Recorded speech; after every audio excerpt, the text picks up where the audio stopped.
Welcome back, guys. In the last reel, we added the code to check if a new day has started since the last time a user opened our app. And so I'm going to run through why this code works in this reel.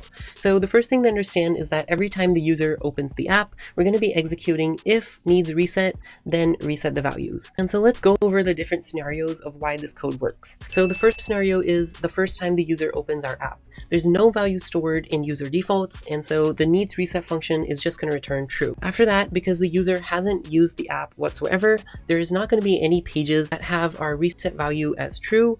And so all we're going to do in the reset function is set the start of the day that we're on inside the last reset date. The second scenario is that the user opens the app the next day after turning the reset value on for some pages. In this case, our last reset date is not going to match up with the start of today, and so our function is going to return true.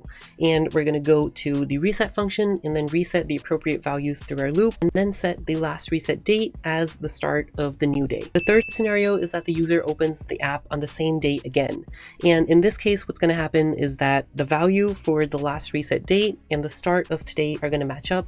And so our function of needs reset is going to return false, and we're not going to execute the reset function. So I hope that this helps clarify things a little bit more. And if you need to, rewatch the reel, and I'm sure that you'll be able to understand all of this code.